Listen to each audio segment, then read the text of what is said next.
Hi, everyone, and welcome to Technology Network's LinkedIn live session exploring storytelling in science communication. Thank you so much for joining us today. My name is Lucy Lawrence. I am the Senior Digital Scientific Content Producer and Editor here at Technology Networks.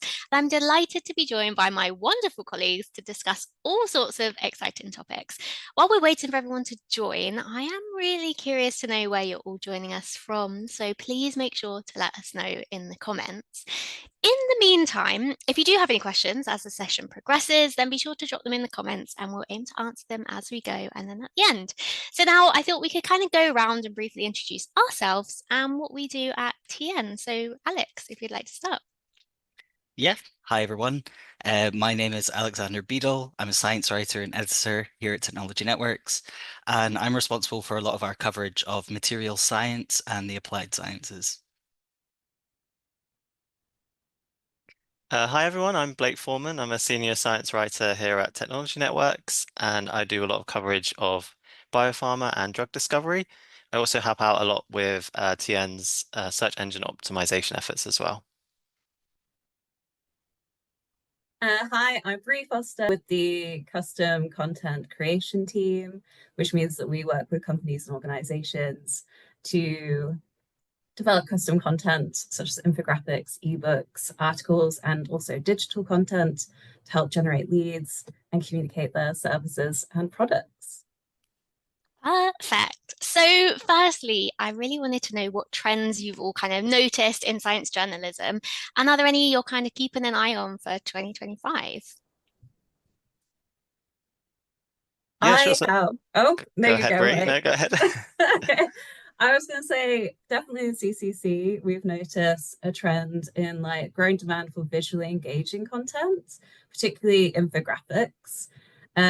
Companies are looking for ways to distill like really complex scientific content into clear, accessible visuals that audiences can quickly absorb.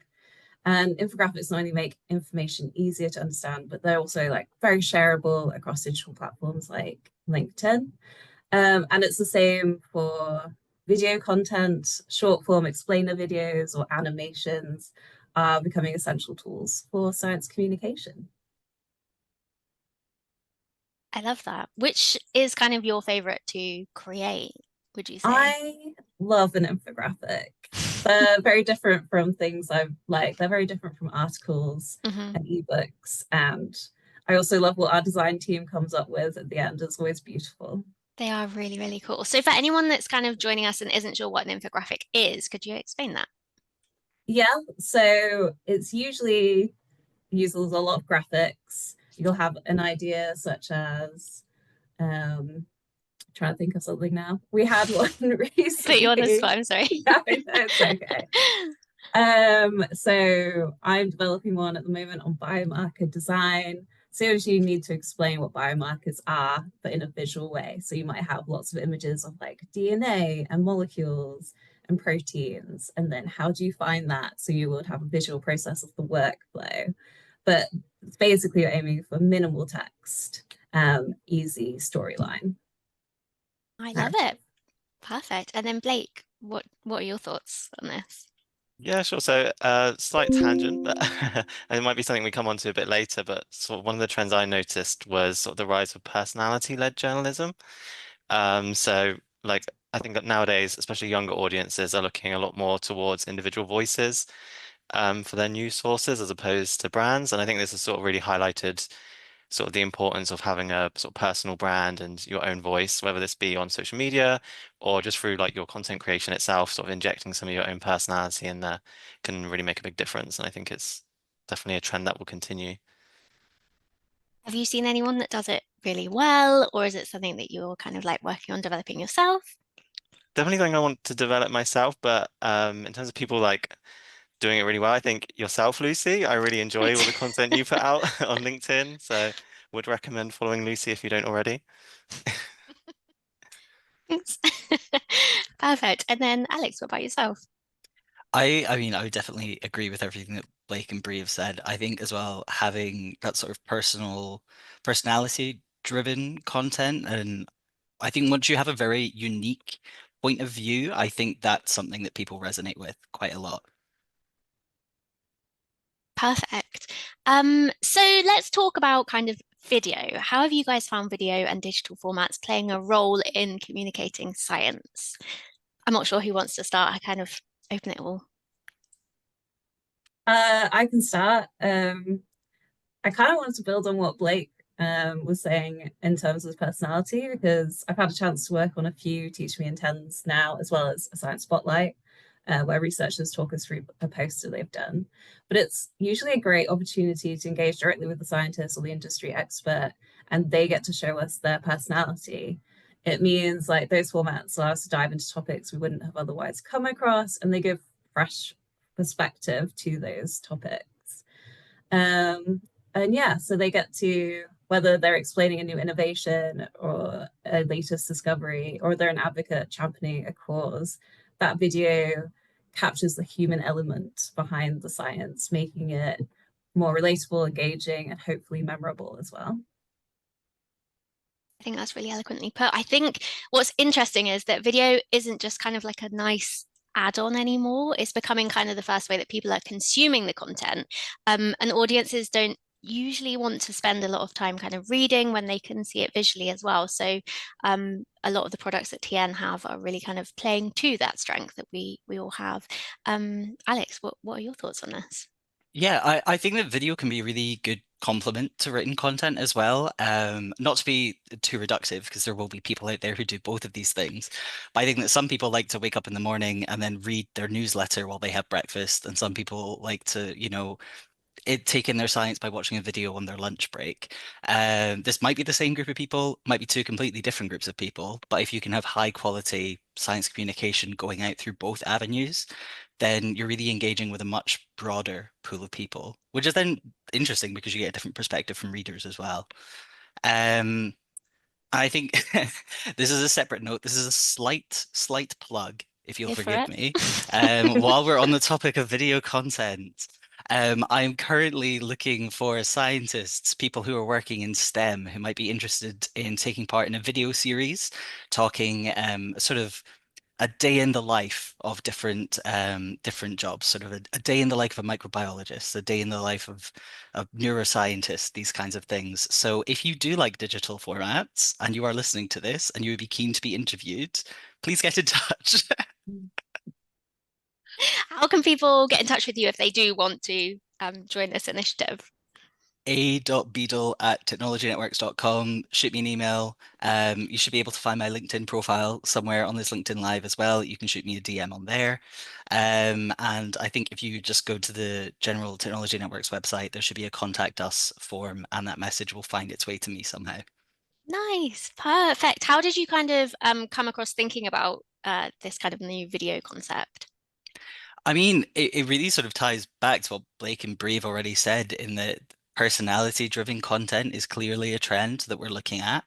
And while we do video interviews with scientists, and we, do a lot of other video content, I think there is space for something which is more personality driven in that way, talking more about sort of their role rather than specific science projects. And I think it's also a really interesting opportunity to sort of highlight how people have found their way into science, something that might be interesting for sort of younger viewers, listeners, who might also have an interest in these different fields. So I think it's a really fun project that we're getting off the ground here. So yeah, apologies for the slight plug, but I am very excited about it. No, I am equally. I think it's a really nice way to kind of inspire other people. I don't know about you guys, but when you're starting out in science, I guess if it was me nowadays, I would be on TikTok. I'd be thinking like, who's doing what? Like, I've got maybe a biomedical science degree. What can I do? What would that day look like? I don't know if you guys found similar, but I know definitely at the time I was like watching YouTube videos of it. So something like that would have been really helpful for me. How would you guys find that? Yeah, I agree. Would say most of like the content I consume now is through short form video like TikTok or Instagram Reels. So yeah, that definitely would have helped with my path, I think. When I started doing science, I wasn't really too sure where I wanted to go. So yeah, that would definitely be helpful. And I think sort of as a team now, we're looking more into video, from sort of from a news perspective, looking at how we can incorporate more video, whether that be short clips we can post on social of interviews, things like that. No, that's really, really cool. So kind of when you are looking at creating those videos in the news section, are you repurposing kind of news content that you've already seen? Are you reaching out to other people? How do you kind of operate? Yeah, so usually it will just be a case of we'd already be interviewing a scientist maybe on a particular research paper they've put out. And then it's just a case of asking if they'd be happy to be on video and then using sort of short clips for that for social or even maybe like a longer video for YouTube.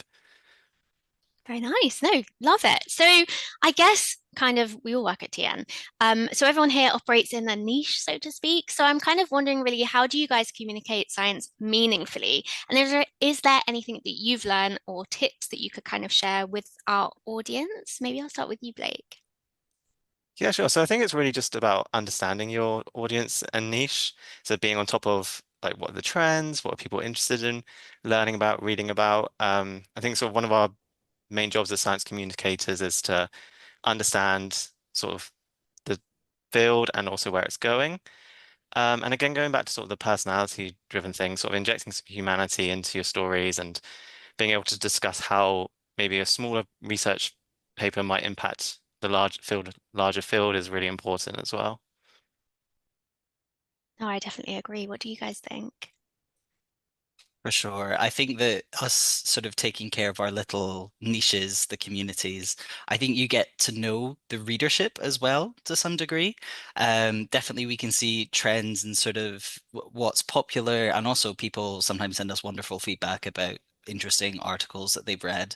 So you really get to know what people are interested in. And then on the flip side of that, you also get to know sort of different areas where maybe they do need to be explained in a different way, like being presented in an infographic, for example. So that way you get the sort of, oh, I get it moment, the little eureka moment that then does unlock a whole new world of really interesting science for people to go and explore. Yeah, I think it's really nice to think about it in that way. Yeah, absolutely. I feel like the key is to always keep the audience in mind because it's very easy to get caught up in kind of the technical language. But if people don't understand what you're saying in the way that they learn best, then they're just not going to engage. Um, Storytelling matters is basically what I'm saying. Bree, what are your thoughts? Yeah, I mean, I completely agree. I mean, I will say that sometimes some of the topics I'm writing about can be kind of dry from the offset, but then it's about finding a different angle on it or just writing it in a way that you find interesting, like um, either writing in a narrative of what's the problem we're solving or what's the context behind it, getting that real world impact to help draw readers in and learn about liquid chromatography. I feel like that's really key to a lot of the kind of work that goes into like custom content, especially at technology networks that you do. So yeah, Bree is an expert at this. So I'm kind of let me double check what the next question is. So how do you guys feel that, let me see. I'm curious to kind of hear your thoughts on this. So what impact do you see social media and kind of journo influencers having on science communication? I think it's actually really positive, and I love seeing science content in my everyday space on social media, especially if I'm going to be doom scrolling anyway. I'd much rather learn something um, than not. And platforms like Twitter, Instagram, and TikTok are making science more accessible and engaging and reaching audiences that might not typically seek out that kind of information. And I know for me, it's meant I'm learning about things I would never have thought to even look up. I'm learning about underrepresented scientists, especially women that weren't recognized fully in their time, and much older discoveries that I wouldn't have known about because they were, before my time. Um, yeah, I think the only thing to be worried about is like the accuracy. Misinformation does spread quickly.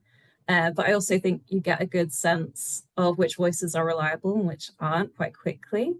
Many science influencers do a really incredible job of breaking down complex research. And yeah, I think it's great, honestly. I love that. I also very much agree. I feel like it's a bit of a double-edged sword because on one hand, social media is kind of amazing for making science accessible and reaching those people, like you're saying, that might not have always have been thinking they would be interested in science. But then there are science communicators out there that are kind of like having this pressure to keep your content video-based and to keep it short, which can kind of maybe sometimes oversimplify things, which is perhaps how, in my opinion, kind of misinformation then spreads, and it can kind of go viral quite quickly. But what are your guys' thoughts on it, Blake and Alex? Yeah, I think there's so much journalists can learn from influencers, and content creators, and I think there's a lot that influencers can learn from journalists. So I think from sort of a journalist's point of view, I think there's a lot we can learn from it in terms of sort of audience engagement, personal branding, things like that. And then on the flip side, I guess going back to sort of misinformation and things, I think, there can be a lot maybe certain influencers can learn about in terms of sort of best practices for journalism and things like that. So I think, yeah, it'd be interesting to learn more from other influencers on sort of how they approach sort of science storytelling. But yeah. Yeah, and I think there's the potential for a lot of this sort of social media and journal influencers. A lot of people are sort of having their first encounters with science communication from platforms like this, and especially people who are just getting started in science communication. Lots of people are getting started by starting their own TikTok channels, and that broadens out to a YouTube channel, and then maybe they do start writing for traditional print media at some point as well. So it can be really, I think, quite a lovely tool for um, really expanding the profile of science communication. Just as we were talking about earlier with sort of the different job roles in STEM related fields, I think science communication now is also having a moment. And yeah, I think so long as obviously things are being done to make sure that there's not misinformation being spread, I think it can be a really, really, really valuable thing. Likewise. So I guess we've kind of touched on it there, but in the kind of digital age, there's going to be inevitably misinformation that comes out. How do you navigate responsible science communication in your day-to-day life, in your role? Like if you're just sat at home and you're just scrolling on TikTok, how do you kind of navigate this? I don't know who wants to take the floor first. I think speaking from a professional standpoint here, we obviously at TechNet hold ourselves to very high standards for misinformation. We have a corrections process. If something is flagged to us, we try and respond to it within 48 hours. There's a very clear system where if something has been corrected or if information has been added to an article, it's flagged right at the top of the page, so you can see that. Um, but speaking outside of just TechNet, I think there are a lot of really helpful resources out there that science communicators can use if they are worried about misinformation or if they say they're reporting on a topic that maybe isn't 100% their focus and they want to make sure that the way they've interpreted it is correct. One of those places that I would just like to flag is the Science Media Center. They're a fantastic resource for rapid reactions from expert scientists that will have no link to whatever major paper is being discussed that day. And they can often give you really good insight as to whether, the methods in the study were slightly questionable or whether this breakthrough really is sort of as groundbreaking as the press release or various reports are making out. I think it's a really, really, really valuable resource. That's an excellent point because I feel like the word groundbreaking is used quite a lot. So it is nice to be able to kind of cut through and see, is this actually groundbreaking? What's going on here? So I think that's a really great tip. Does anyone else have any others? Yeah, I guess I would say my biggest tips would be around sort of transparency. So this is something we do, I think, quite well at technology networks.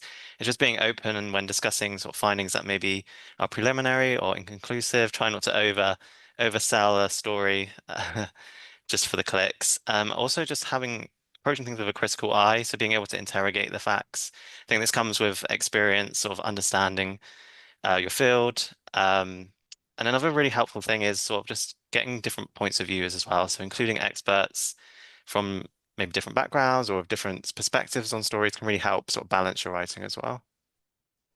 How do you go about approaching those like scientists to get that balanced view? Is that something that you do in your everyday role? Yeah, so I guess in terms of for us, it'll be talking to sort of the researchers who have put out the paper, but then maybe there's another paper that's conflicting that maybe you could talk to them and get sort of different views. Also, just putting out requests on sort of LinkedIn and social media asking for any feedback on a particular finding or recent happening. No, fantastic, wonderful. And then Bree, what are your thoughts? I mean, I agree with everything they just said, but yeah, I think one of the biggest challenges in science writing is that balance between you want to make it accessible and simple enough that someone wants to read it and can understand it, but you don't want to then lose the accuracy, and yeah, it's not factually correct anymore. So I guess it's just making sure you're using reputable sources, and beyond that, I often just try to use multiple sources, or at least find multiple sources to be like, this isn't just one person on the internet that said this. Like hopefully several papers support this theory or idea that you're putting forward.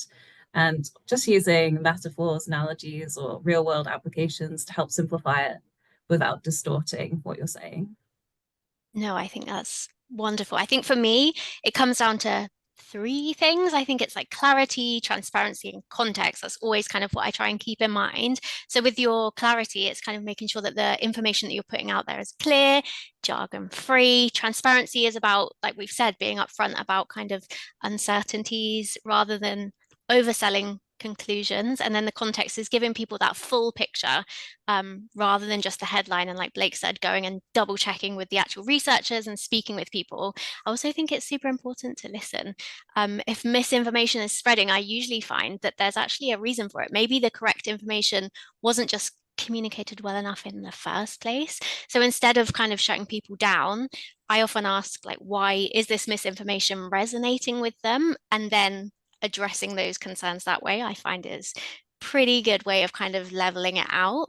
Sometimes I will use ChatGPT, sometimes I'll use Gemini if there's something that I'm a little bit unsure on myself. And I guess we couldn't really have this discussion without touching upon ChatGPT, Gemini, AI, all of those kinds of things. I'm using a lot of like video editing AI tools as well. But do you guys have any thoughts on using AI responsibly, or the impact it's had on this kind of field as a whole? Yes. So personally, I think AI is a great tool. That might be controversial, but when used wisely, though, I think one of the hardest parts of writing is staring at the blank page at the beginning. And I often use AI to help me just get started, whether it's writing an outline or offering me structural ideas for a section, or even just helping me phrase something. Sometimes I just want it to write something bad. So then I can be like, well, that's exactly how I'm not going to write it. And just to I'm get gonna, that started, yeah. yeah, exactly. It's a starting point. So I can be like, oh no, I want to do this actually. It gives you ideas, it's inspirational. Um, yeah, and I don't think there's anything wrong with using AI to refine a sentence or brainstorm an approach, but we definitely shouldn't become reliant on it. And the real value in science writing at the end of the day does come from the human insight of finding original angles or asking critical questions and bringing a fresh perspective that an algorithm hopefully can't replicate. Yeah, so it's a tool, but it's up to us to make our work remain thoughtful, accurate, and engaging. I agree, because sometimes they can get it wrong as well. I know I've definitely been like a little bit lazy and been like, oh, what's the word count on this? Put it in. And it said it's 500. And I'm like, are you sure? And it's like, oh, no, sorry, I got that wrong. It's 603. And I'm like, what's going on? So it's always just having that element of let's double check and let's not, like you Yes. say, always heavily rely on it. Blake, what are your thoughts on kind of AI as a whole? Yeah, I think Bree summarized it really nicely there. I think where AI really shines is with ideation. So coming up with original ideas. I also think it's really good for like research purposes as well. So for an example, like when I attend a conference, it can be quite overwhelming looking through the agenda, picking out topics I want to to focus on. So using AI for that is really good. But yeah, I definitely think in terms of like creating content with AI, I think it's still got quite a long way to go, and it definitely still needs sort of a human in the loop to check for inaccuracies. I definitely agree. And I know, Alex, you have a slightly different opinion because I know you don't use it all that often. Yeah, we joke that I'm the old-fashioned one, is what that's coming from. Um, I yeah, I personally don't use AI very much, not for any real reasons, I suppose. It's just it's never been part of my habits, and I'm a very old soul, and it's very hard to change my habits. That's fair. Uh, but I will say that this isn't necessarily about science communication, but in science more broadly, because I do a lot of writing about material science and the applied sciences, I am seeing a lot of scientists using not generative AI, but using AI and machine learning systems and algorithms to do some really, really interesting research. So while I don't personally use generative AI to the same extent with my reporting or my writing, I think that these algorithms and this sort of computing power has it will have massive impacts on the field. What kind of things have you been seeing then? We actually recently at Technology Networks, I feel like I'm doing all of the plugs, guys. Uh, we I recently at love it. Technology Networks did an article series focusing on how AI was being applied to different areas of science. And I personally wrote about scientists who were using AI in the generation of new materials. So, I'll cut a long story short, but basically, if you want to try and make new battery materials that are really effective from scratch, you're going to be at it for hours and months and years. But there are machine learning algorithms out there that scientists have made that can speed it up and generate you thousands of potential battery chemistries that might have real commercial promise. And it was really Nice. interesting getting to speak to a couple of scientists working in this field for that article. Did you use AI to source those figures, or was that you? I did not. These figures came straight from the press release. I'm Oh. still old-fashioned to the end, I fear. No, I love that. Wonderful. So we have had actually a couple of people come in and ask questions on this live session, which is fantastic. And John specifically has been asking, what types of science videos do you think stand out or the most on social media? Is it, probably Alex, you will say, day in the life? Is it answering questions? Is it explainers? And are there any kind of specific organizations or schools that do a great job at short form science video? I know that's kind of a bit of a loaded question, but I will open the floor, whoever has thoughts on that. I'm trying to think of really great examples, and what I keep coming back to is essentially the like Hank Greens of the world. Yes. Those sorts of those kinds of videos I would watch all the time when I was at university, and still to this day that kind of very animated, very it's personality driven again is what I'm coming back to. That kind of content really resonates. Although I will say I did see, and I wish I could remember what university this was, but it was a university department. I think it was during a PhD graduation, and they were getting them all to sum up their thesis in 6 seconds or less. And the panic on these poor graduates' faces. Stress. But some of them did a fantastic job in a very short amount of time. So credit to them.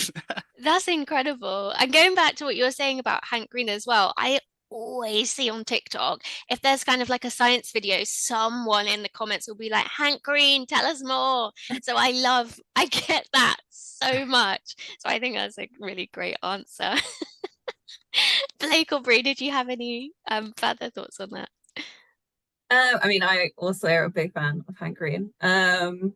But I also love TED Ed. They have like an animated series on YouTube, and I think they do a brilliant. They're usually about 5 minutes long or less, and they usually do a great job of explaining like a subject in a really visual, great way. So highlight to TED Ed. Agree. They are really, really great. What about you, Blake? Yeah, so I really like day in the life videos. I wouldn't say I've seen too many day in the life of a scientist videos, so I think there's definitely like maybe an opportunity there. But yeah, I just yeah. Yeah, I just love watching what people do day to day, to be fair. It is really, really interesting. I think day in the life content, not to plug you even more, Alex, but I do think if anyone's listening and they want to do a day in the life, talk to Alex, because I do think that that is a really kind of untapped place. And like we were saying at the start of this, I think you can get a lot of inspiration from that. And even people in that field that are working in that field, maybe at a similar level, will be watching videos like that thinking, oh, yeah, I didn't know this, or I could do this, or actually, this could improve my life by viewing it that way. So I think that's a really great idea. And if anyone was joining us now and didn't actually hear what Alex was saying at the start, he's running a new kind of I'll let you explain, Alex. I'll let you take the floor again. I just want you to plug it again. I think it's a great time. Yeah, so I'm looking to launch a new video series, essentially talking to people working in science in different STEM related roles, who want to explain a little bit about what their job role is like, what the average day in the life of a microbiologist, epidemiologist. Those aren't your only options. Any other STEM roles also accepted. But what you do in your day-to-day life, what you're working on at the minute, and how you got there. I think it would be a really interesting series for people who are just getting started in their STEM journey, people who are looking for inspiration. I think it would be really lovely to hear all of your stories. So if you have a story that you'd like to share, please, you can find me on LinkedIn. You can get in touch via the Technology Network's website. I promise that's the last plug I'll do. Sorry, I put you on the spot. I just think it's such a good idea. Wonderful. And then we also have another question that's come in from Laura. So she's been asking, how can media departments better train scientists to engage with public and journalists, in your opinions? Bree, do you have any thoughts? I mean, my first thought was you've almost got to learn how to translate your research into a more accessible format. Because I know when I was a scientist, I was thinking all the time in jargon. And that meant my family and friends had no idea what I was talking about. And then I would just say, I work with plants. Just simple, but they still didn't know what I did. So I guess, yeah, learning to translate what you're doing into a really easy format, which I guess there are things that help you do that. Like, I can't remember what it used to be called, but you'd like go for a pint and you'd have to explain your research in Kind like of 3 science. minutes. I was just thinking about that. Yes, that.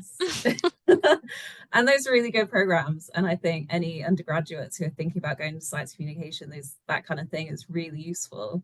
And I know I did as an undergraduate, no, as a postgraduate actually, a couple of communication style things where we were competing to tell our story in the most interesting way. And it was really interesting the kind of talks that people did.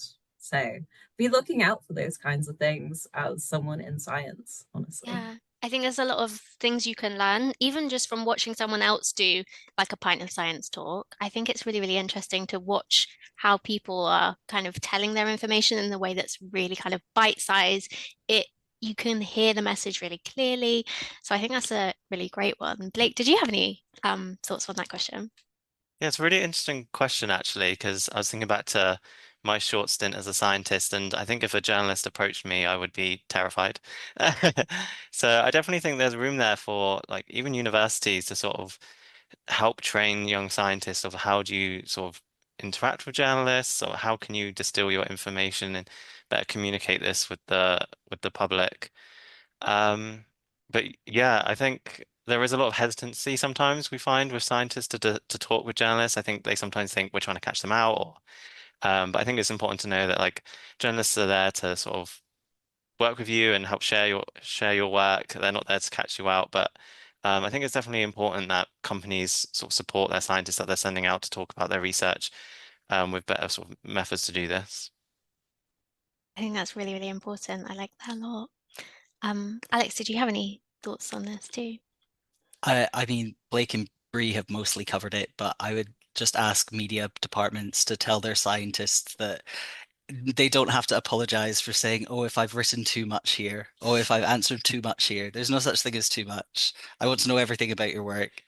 But yeah, that's just the pithy statement at the end. Blake and Bree have covered all of my main points.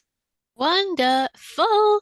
And then another quick question that I really wanted to get in here is someone has asked, what are some of the underrated or overlooked areas of science that you think deserve a little bit more love? Mine This is is where we all definitely shout out space. our. I was I was going to say this is where we all shout out our original communities. I see. That's not mine. Uh, But yeah, go ahead. I'm a big fan of material science and engineering, and I think that's pretty obvious from the coverage that I do at Technology Networks. Um, I I feel like there's almost no way to answer this question where I don't accidentally put down another field. That's not what I'm intending to do. But I think obviously, neuroscience is really interesting to people because we all have a brain. Materials science is maybe not so interesting to some people because maybe you don't necessarily think about Kevlar on the day to day. But I do think there's some really cool stuff that's going on in this field. And I'm really excited that I get to have the opportunity to highlight it anyway. And the way that you talk about it as well makes it really exciting for everyone else. So I Thank you. really enjoy your work. Blake and Bree, did you have any thoughts? I'm probably just gonna give a shout out to like what my PhD was on. Like I love genetics, and my PhD was in plant genetics, and I feel like plants in general in science do not get enough love.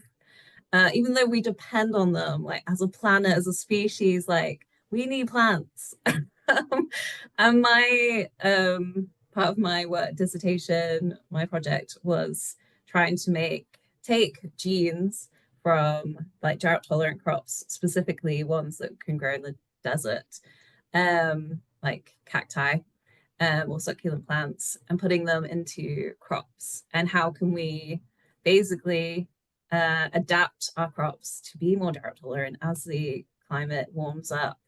And I'm just like, that kind of science is so important, and it involves really interesting science, and more of that, please. Yes. It's so important and it impacts everyone. So Mhm. definitely agree. Blake, what about you? Yeah, so obviously I cover drug discovery and biopharma, so I get to hear about all sorts of diseases on the regular.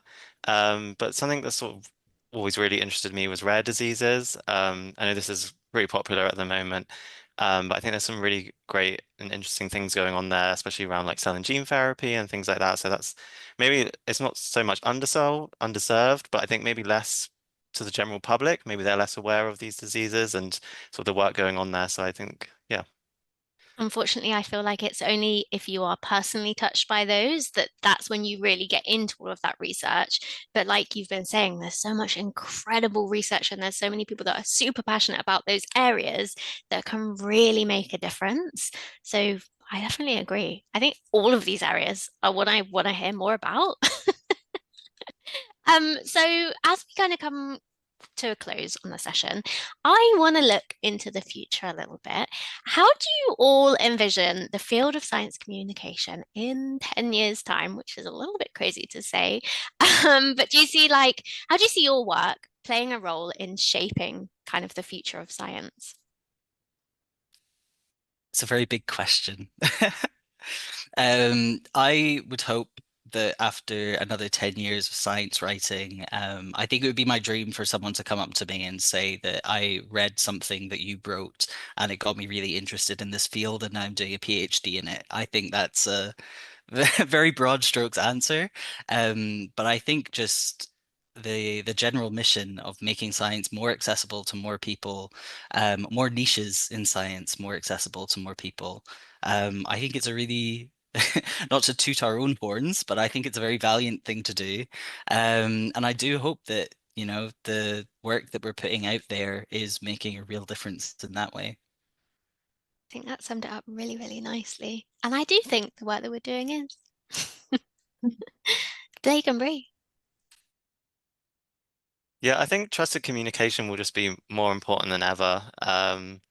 As sort of more misinformation spreads and it becomes more ripe, I think having a trusted like brand or person you can go to for your information will become more and more relevant and important. And then, yeah, I just hope, like Alex said, that I can through my work, maybe inspire some scientists or, help scientists who are working in a particular area, maybe like, that's a breakthrough I wasn't aware of. Maybe that's something I should look at. Yeah, I just hope to continue doing that. That's a great answer. Bree, what about you? I mean, I feel the same way in that I would love if someone came back to me and said they've read some of my work and it inspired them to do something. That would be, yeah, I could retire then. That would be great. Get my phone out and record them. Say, can you say that again, please? Exactly. Need to show my mum and dad. Literally, I have a real job, mum, dad. But I think science journalism is going to continue to expand in scope. I think maybe it's just me, but I think a lot of people maybe just view it as writing articles, but our job is already quite expansive, and that it can involve marketing, video scripting, hosting interviews, designing infographics, and so much more. And I think it's only going to continue to grow. And I think in the same way that it's just going to be more and more important that we have trusted sources for accessible science, especially to bring into context like what's happening in America at the moment with the attack on diversity and inequality, and that they're having to remove like some keywords from science research, and making sure that kind of thing gets reported on, and that we still report on the science even if that kind of thing is happening. No, absolutely. I think with kind of like AI, deep fakes, misinformation is just, it feels always on the rise. So I think it means that science journalism needs to be a bit more transparent, more interactive, more community driven, which I think we're all doing a really, really good job at. And people are going to be looking for those credible sources, like you're saying. And I think we are that credible source, not again to toot our own horn, but I think it's a really, really credible source we've got going. But yeah, unfortunately, we are kind of out of time. So that concludes this LinkedIn live session on science storytelling in 2025. Thank you so much to the TN team and all of you guys for joining us here today on this LinkedIn live session. We'll leave all of our LinkedIn profiles in the comments. And if you'd like to keep up to date with all of our work, make sure to follow Technology Networks on LinkedIn to see more of our content.